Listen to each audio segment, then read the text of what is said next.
اسم واقعی اون ژوزف ویساریونوویچ استالین بود.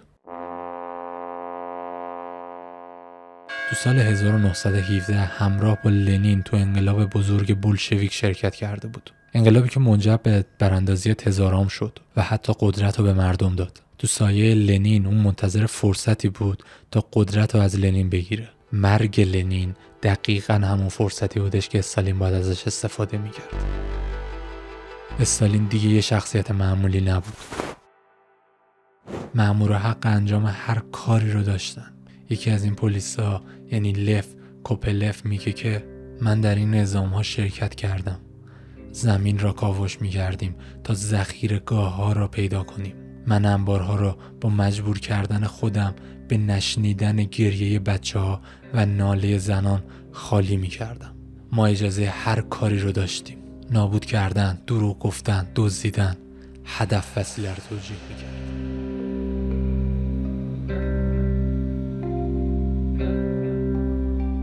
اتحاد جماهیر شوروی در واقعیت تبدیل به یه حکومت خیلی نظامی شده بود. مامورای استالین همه جا حضور داشتن. اونا داشتن همه جا رو کنترل میکردن. به اونا دستور داده شده بود تا مظنونا رو شناسایی بکنن و تبعیدشون بکنن. هزاران مرد، زن، کودک رو جمع کردن، سوار میکردن، به مقصدهای نامعلوم میفرستادن.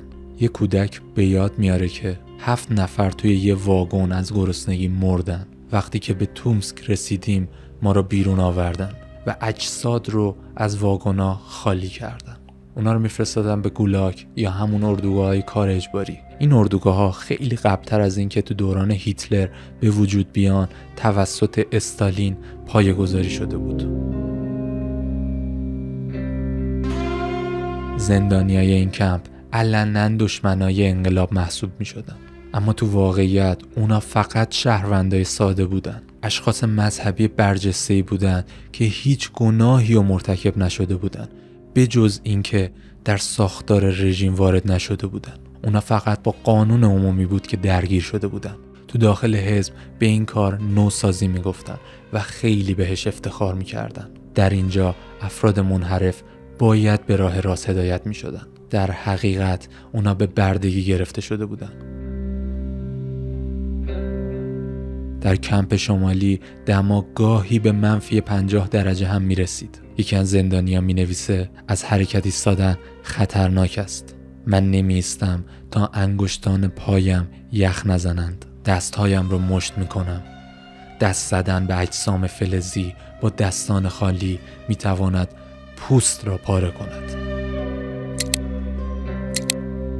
یه زندانی سیاسی به اسم ماریا خسته است و میگه که تیم ما متشکل از روشنفکران است. میان این مترسک ها که نوازندگان ویولون، چنگ، دانشمندان را از هم تشخیص نمیدهند، ما دائما در وضعیت سرگردانی و گیجی هستیم. 2 آگوست 1933 مراسم مجلل از ظلم و پوچی سیستم برگزار میشه. در آن روز کانال استالین در حال افتتاح شدن است. 200 کیلومتر مسیر آبی که دریای سفید را به دریای بالتیک متصل می کند. 300,000 زندانی این مسیر رو با کلنگای ساده کنده بودند. استثناءً استالین تصمیم میگیره که توی این مراسم حضور پیدا بکنه. اون میخواد این کانال رو به اسم خودش بکنه، نمادی از موفقیتش. اما در حقیقت یک تراژدی جدید بود. 30,000 زندانی یعنی یکی از هر 10 زندانی در حین ساخت و ساز جان خودشان را از دست داده بودند.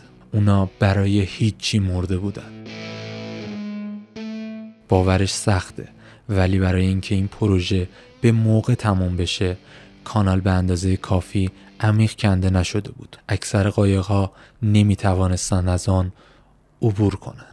بیرون از کشور هیچ کس نمیتونست خوفناکی سیستم استالینو تصور بکنه. اکثر رسانه‌های غربی پژواک تبلیغات دروغین هستند و به طور همزمان اردوگاه‌های کار اجباری در حال توسعه هستند.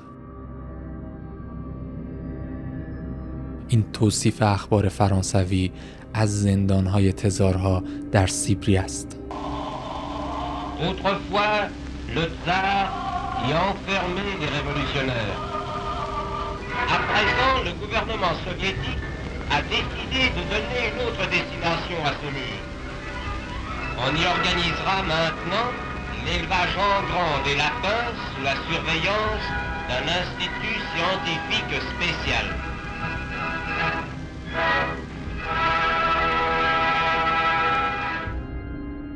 هر ساله هیئت نمایندگان کمونیست سراسر دنیا به خصوص از فرانسه برای دیدن نمایش دروغین شوروی به مسکو می آمدند تا به پدر کوچک مردم درود بفرستند.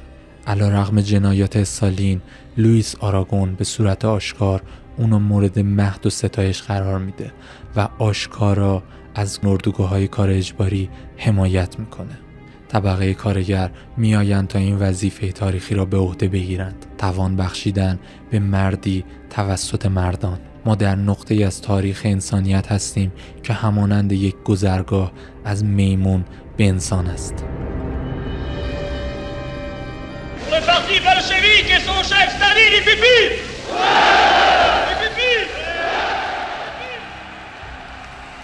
چطور میشه این حجم از کوری رو توضیح داد؟ در کنگره سال 1935 سخنان موریس تورز، رهبر حزب کمونیست فرانسه، این را توضیح میدهد.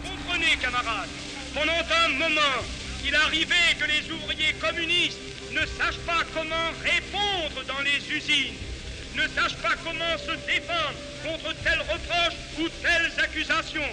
Il était un moment où, en raison du sectarisme desséchant, ils n'avaient pas les moyens de répondre. Il n'y avait plus d'harmonie entre eux et la grande masse des ouvriers. Maintenant, ils sont fiers, ils parlent, ils répondent, ils donnent les arguments. On les considère dans les usines. On dit ceux-là sont les communistes. Ceux-là sont ceux qui organisent le Front unique et le Front populaire. Nous sommes sûrs de la victoire, car à la barre de notre navire est entre les mains fermes du plus grand des pilotes, de notre cher et grand stade.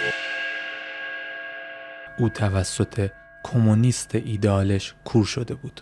فرانسوی‌ها متوجه نبودند یا نمیخواستند ببینند که استالین از پیش صفحه را ورق زده، که الان تنها هدف استالین تحکیم قدرتش است. استالین تصمیم گرفته بود نسلی که روش سایه انداخته بودن و از بین ببره. خاکسپاری لنین تو سال 1924 رو به یاد بیارید. اکثر کسانی که با استالین تابوت رو حمل کرده بودن خواهند مرد. Темная ночь, только пули свистят по степи. کمنف و زینوویف اعدام شدند. تومسکی خودکشی کرد. به ریکوف شلیک شد. رادک ترور شد. تو سال 1938 اون به نزدیکترین رفیقش توی جنگ حمله کرد. اون دوست 15 سالش بود. اگرچه چند بار جرأت کرد که با استالین مخالفت بکنه. تو چشمای استالین اون تبدیل به دشمن شده بود. استالین برای از بین بردن اون استارت پروپاگاندا رو میزنه.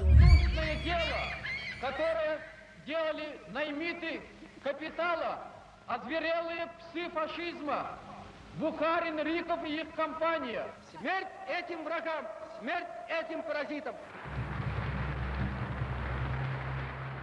در همین حال در لوبیانکا در مرکز فرماندهی پلیس بوخارین در حال شکنجه شدن است. تو نامه‌ای به دوست قدیمیش شروع به التماس کردن میکنه. نامه‌ای که برای تو مینویسم احتمالاً آخرین نامه من است. قلبم خونه. اگرچه تو نمیتوانی باور بکنی، ولی من خیلی پشیمانم. من آمادم تا خودم را به زانوهایت میاندازم و به تو التماس کنم تا از این حکم چشم پوشی کنی. اگر مرگ انتظارم را میکشد، به تو التماس میکنم که به خاطر همه چیزهایی که برای تو عزیز هستند به من شلیک نکن. التماست میکنم. اما تنها چیزی که در انتظار بوخارینه فقط و فقط مرگ. 2 مارس 1938 در اتاقی پر از جمعیت و اعضای پلیس سیاسی محاکمه او آغاز می شود. این یک تشریفات است. بوخارین در جایگاه محکوم نشسته، ولی هیچ چیز از اون به جا نمونده، هیچ تصویری.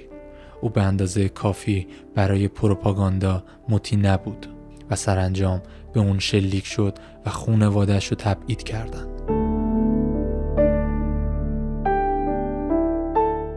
پاکسازی در سراسر اتحادیه شوروی گسترش یافت. استالین همه جا را پر از دشمن میدید. او شکاک شده بود، شکاکتر از قبل. استالین یک پیرو دارد، نیکولای یژوف. او در رأس سازمان پلیس مخفی است. من ممکن است که قامت کوتاهی داشته باشم، اما دستانم قوی هستند. اینها دستان استالین هستند. ما اقدام به یک حمله در مقیاس بزرگ علیه دشمنان خواهیم کرد. وقتی که جنگل ها را قطع کنیم، خاشاک ها پرواز می کنند. از سال 1937 یژوف به طور میانگین به 1000 نفر در روز شلیک می کند.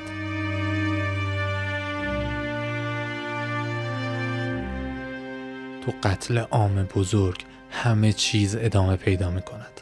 انگار که هیچ چیز اتفاق نیفتاده. در تئاتر بولشوی در مسکو ما دریاچه قوه تشایوفسکی رو اجرا می کنیم. رقص باله مورد علاقه استالین است. او هیچ وقت اجرایش را از دست نمی دهد. شب هنگام بعد از نمایش بر اساس گفته شاهدها او به کرملین برمی گردد تا دستور اعدام هایی که برایش آماده کردند را امضا کند. اون گاهی توضیحاتی هم اضافه میکنه. توضیحاتی که استالین اضافه میکنه تا نیکولای یژوف رو بکشند. ترور در نهایت بر علیه فرمانده پلیس برگشت. یژوف به اتهام خیانت دستگیر شده بود و شکنجه داشت میشد و سپس اعدام شد. حتی تصاویر رسمی او حذف شد. تو سال 1938 استالین دشمنای واقعی و خیالی خودشو همه را از بین برده بود. اون به تدریج نیروهای نسل جدید رو روی کار آورد.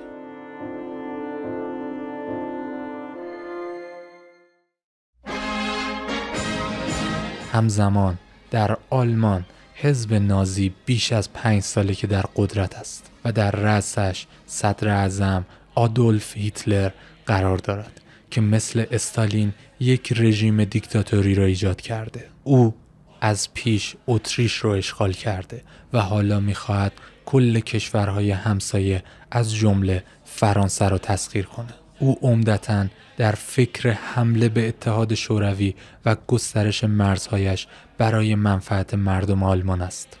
اما استالین دیر متوجه تهدیدهای نازی‌ها به شوروی میشه. اتحاد جماهیر شوروی آماده این کشمکش اصلاً نبود. حجم زیادی از تسلیحات جنگی قدیمی شدن. ستاد ارتش از بین رفته.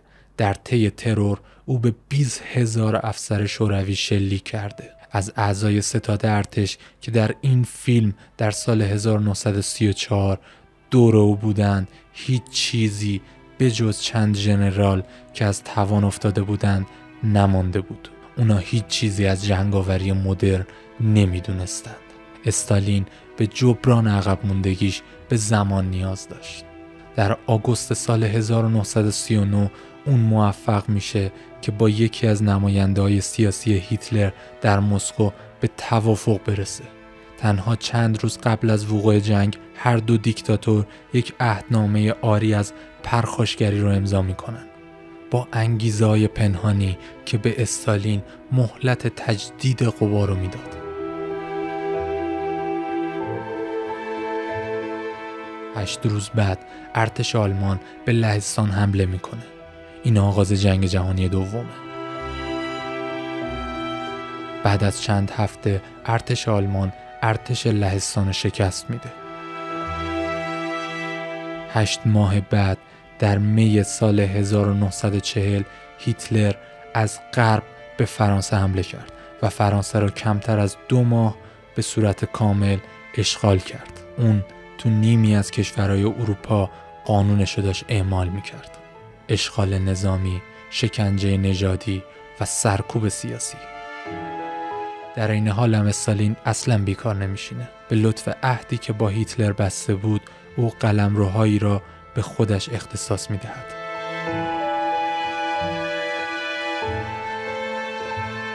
در زمستان سال 1941 استالین فکر میکنه که مناقشه با آلمان امن است، اما اشتباه میکرد. این لحظه‌ایه که هیتلر تصمیم میگیره رویای دیرینش رو تبدیل به واقعیت بکنه، یعنی نابودی اتحاد جماهیر شوروی. این نقشه بارباروساست، یکی از بزرگترین عملیات‌های نظامی تاریخ. هیتلر قصد داره ارتش اتحاد جماهیر شوروی رو ویران کنه و در عرض فقط چند هفته به مسکو برسه.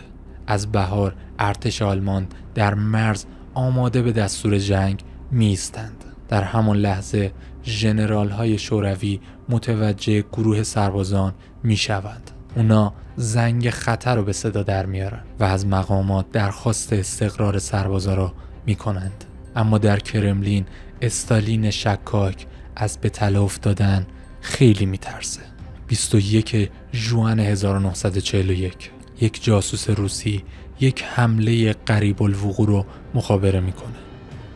استالین سماجت میکنه و میگه او اطلاعات نادرست میدهد، گور پدرش. اما توی همون روز، یعنی 21 ژوئن 1941، یک آلمانی فراری از مرز عبور میکنه و اخطار میده که فردا با طلوع خورشید حمله شکل خواهد گرفت. نظر استالین: به او شلیک کنید. و اما فردای اون روز، یعنی 22 ژوئن 1941، حمله شروع میشه. 3 میلیون سرباز آلمانی به جماهیر شوروی حمله میکنن. از اولین ساعت حمله آنها هزاران هواپیمای به زمین نشسته رو نابود میکنند. تانک های آلمان در ردیف اول پیشروی میکنند.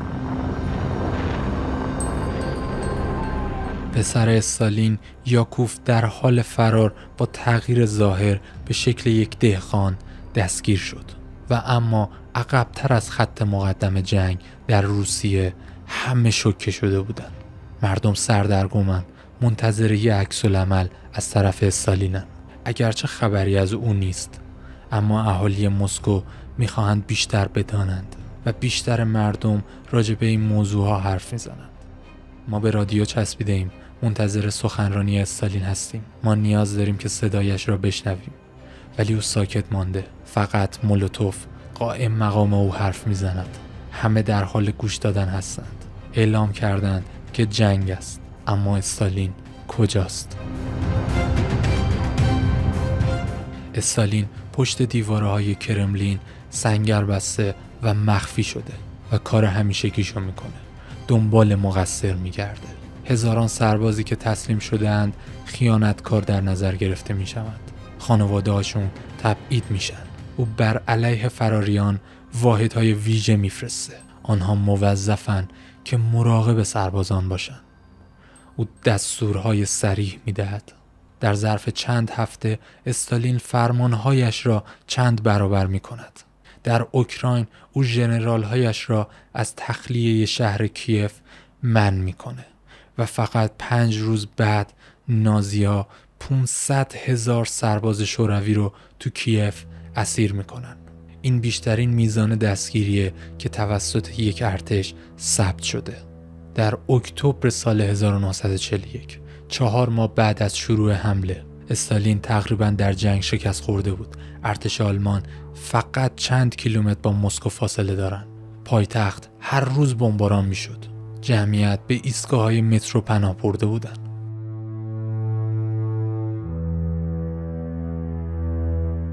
در اینجا هنگامی که همه هواخواهانش وحشت زده بودند، به او اصرار کردند که پایتخت را خالی کند. اما اون تصمیمی میگیره که باعث عوض شدن همه چیز میشه.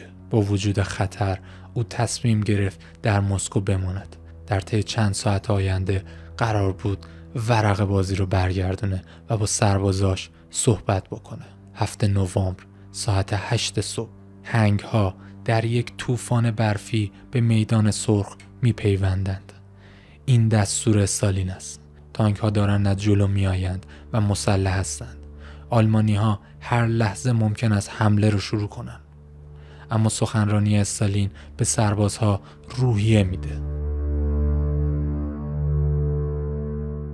در طی چند روز آینده ارتش شوروی از راه میرسه تا خودش رو جلوی مسکو تثبیت کنه. تنها 10 ماه بعد در تابستان سال 1942 چیزی که قرار است اتفاق بیفتد بزرگترین جنگ قرن است. ما در استالینگراد هستیم. این نقطه تحول جنگ جهانی دومه. آلمانی‌ها نتونستن مسکو رو تسخیر کنن و یه ایستگاه نفتی در اطراف دریای خزر رو تسخیر میکنن. آنها 90% شهر را تسخیر میکنند. هنوز چند صد متری تا تسخیر کامل فاصله دارند. سربازان شوروی در مقابل آنها مقاومت شدیدی از خود نشون میدن. 2 میلیون مرد در استالینگراد خواهند مرد. برای اولین بار از زمان شروع جنگ استالین تصمیم گرفت که مداخله نکنه و اجازه دهد فرمانده ستاد ارتش کار خودش انجام بده. ژنرال ژوکوف میخواد آلمانی ها را در شهری گیر بیاندازد که به تازگی تسخیرش کرده بودند.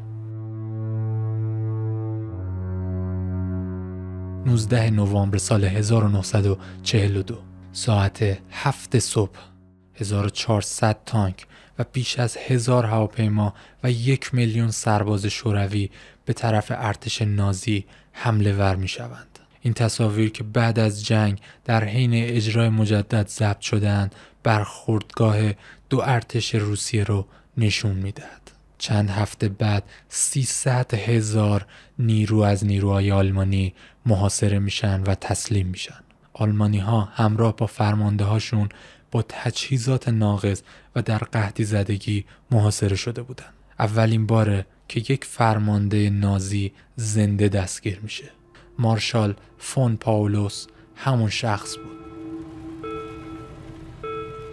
این اتفاق برای استالین یک معجزه بود. به لطف فداکاری‌های سربازانش همه دنیا به چشم کسی به اون نگاه می‌کردن که توانسته آدولف هیتلر رو به زانو در بیاره. از دید بیشتر آدما توی اون دوره استالین یک ابرقهرمان بود. متحدان همه اومده بودند تا به استالین تبریک بگن. چرچیل میدونست که از زمان پیروزی استالینگراد اتحاد جماهیر شوروی در پروسه تبدیل شدن به یک ابرقدرت است. بعد از ماه‌ها حمله متقابل ارتش سرخ وارد برلین میشه. بهار سال 1945 با آن سلاح‌های وحشت‌انگیز نیروهای استالین به پایتخت آلمان حمله میکنن. استالین تصمیم گرفت که انتقام استالینگراد رو بگیره و برلین را ویران کند. در برابر همچین قدرت جنگنده‌ای آلمان در نهایت در تاریخ 8 می 1945 تسلیم میشه. 2 ماه بعد استالین به پایتخت آلمان میره تا پیروزیشو جشن بگیره. همون فیلم مشهور دروغین. اما در حقیقت این یک قصه است. قصه‌ای که ساخته شده و نقش استالینو یک بدلکار بازی کرده.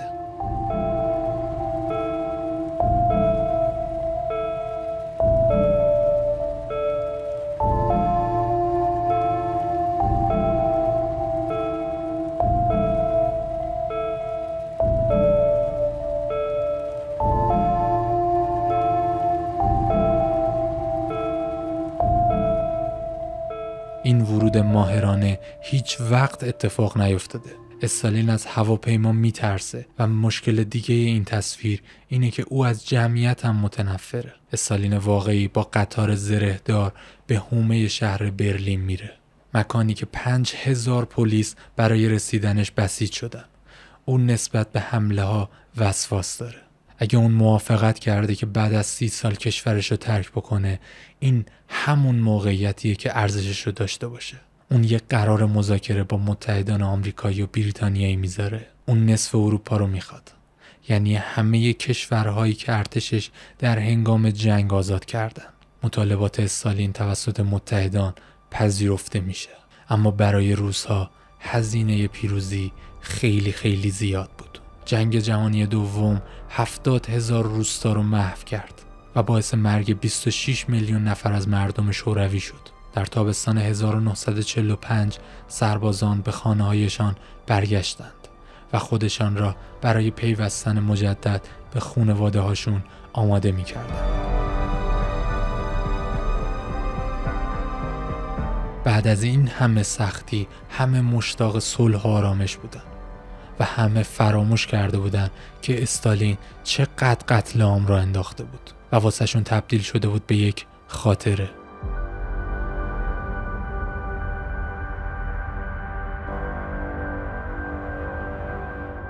در مسکو استالین در اوج قدرتش بود. حالا 20 سال شده که او رهبر اتحاد جماهیر شورویه. برای پیروزی او یک نمایش بزرگ تدارک دیده با هزاران آدمی که در اجرای آن نمایش شرکت کردند. ژنرال آمریکایی آیزنهاور در سفری به اینجا آمده، اما حال استالین زیاد خوب نیست. استالین حتی یک کمی هم فراموشی پیدا کرده. اون تا الان چند بار حمله قلبی داشته. بالاتر از همه او مردی تنهاست. به هنگام جنگ پسرش یاکوف که اسیر آلمانیا شده بود را از دست داده بود. گفته میشه که یاکوف به دنبال راه فراری از روی سیمهای خاردار بود. استالین پیشنهاد هیتلر برای مبادله یاکوف با ارنست پاولوسو رد کرده بود. اگر یاکوف را مبادله می‌کردند، پدران حزب می‌گفتند که دیگر فرزندان چه کسانی زندانی شدند. اگر این کار را انجام می‌دادم، دیگر استالین نبودم. زندگی شخصی استالین یک فاجعه بود. او دیگر به سختی می‌بیند و پسر دومش هوانورد واسیلی تبدیل به یک دائم الخمر شده بود. استالین شکاکتر از همیشه شده بود. حتی از دختر عزیزش هم عصبانی بود و متوجه خوشگذرونی‌های دخترش به هیچ عنوان نمی‌شد. به محض اینکه جنگ تمام میشه و آبا از آسیاب تقریبا میفته، پروژه پاکسازی دوباره برای استالین شروع میشه و دوباره دستور پاکسازی رو میده با 2 میلیون از زندانیان که شامل تعداد زیادی از یهودیان میشد. شخص پیروز بر هیتلر مثل اینکه خودش هم ضد یهود شده بود. در فرانسه کمونیستا علیه نازی‌ها در جنگ مبارزه کرده بودند. آنها به پرستیدن استالین ادامه میدهند. تو سال 1949 استالین تولد 70 سالگیشو جشن میگیره. از همه جا برای او به کرملین هدایا فرستادند. جنایات استالین نادیده گرفته میشد. برای تولدش خیلی‌ها دعوت شده بودند. حتی کمونیست چینیا ماو تسه-تونگ. با اینکه او یک دختر بچه 12 ساله است، یک ستاره میشه توی اون شب. اسمش ناتالیاست. او دختر منشی استالینه. او افتخار این را دارد تا یک شعر برای رهبر اعلی بخواند.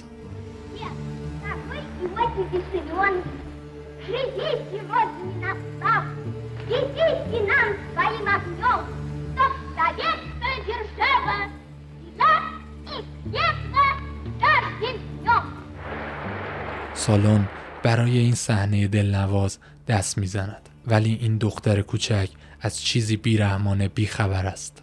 چند سال قبل استالین به مادرش شلیک کرده بود.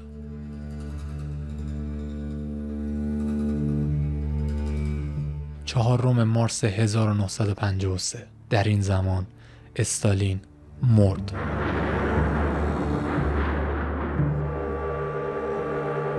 استالین در تنهایی در اتاقش به مدت 2 روز عذاب کشیده بود بدون اینکه کسی به کمکش بیاید. حتی دکترهایش. میترسید تصمیم اشتباهی بگیرد و به او شلیک کند.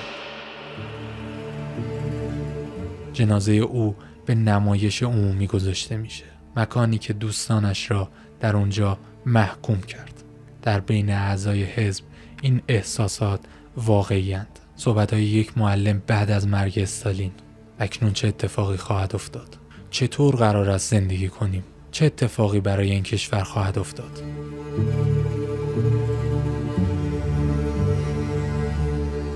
اما هنوز هم علیرغم عزاداری‌ها، پشت دوربین‌ها، هزاران قربانی استالین مخفیانه در حال شادی هستند. کمپی در شمال روسیه، کسانی که تبعید شده بودند هنگام شنیدن خبر مرگ استالین خودشان را روی زانوهایشان میاندازند و میگن باشد که شیطان روحش را بگیرد. از خدا ممنونیم. مرد سیبیلو به جهنم رفت. مردی که قول بهشت روی زمین رو داده بود باعث مرگ بیش از 20 میلیون نفر شده بود.